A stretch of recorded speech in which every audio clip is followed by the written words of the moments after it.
Doctor अपनी गलती को सुधारने के लिए और अर्शी को उसका असली बच्चा सौंपने के लिए खुद बच्चे के साथ बॉस हाउस पहुंच जाती हैं।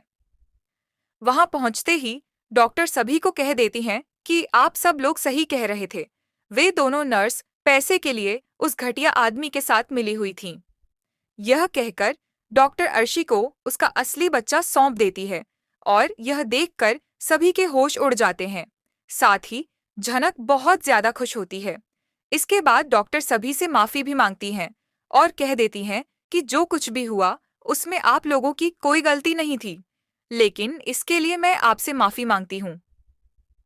यह देखकर अर्शी बहुत खुश होती है और वह अपने बच्चे को गले से लगा लेती है।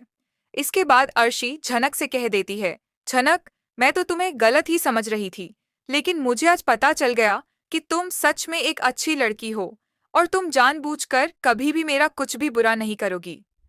डॉक्टर के जाने के बाद अर्शी झनक से कह देती है, झनक, अब मैं तुम्हें इस घर से कभी नहीं जाने दूंगी और अब तुम हमेशा यहाँ रह सकती हो।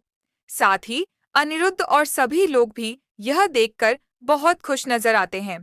लेकिन कहानी यहीं खत्म नहीं होती, क्योंकि अब जब झनक को घर में एक जगह मिल गई है, तो कुछ लोग इसे स्वीकार करने के लिए तैयार नहीं हैं। अब झनक को अपनी जगह बनाए रखने के लिए और भी संघर्ष करना पड़ेगा, क्योंकि घर के कुछ सदस्य अभी भी उसे इस परिवार का हिस्सा मानने के लिए तैयार नहीं हैं। अब देखना यह होगा कि झनक अपने लिए इस घर में कैसे एक नई पहचान बनाएगी और क्या अनिरुद्ध और अर्शी हमेशा उसका साथ देंगे।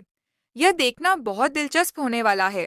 तो आगे क्या होगा, जानने के लिए हमारे साथ जुड़े रहें और चैनल को सब्सक्राइब जरूर करें।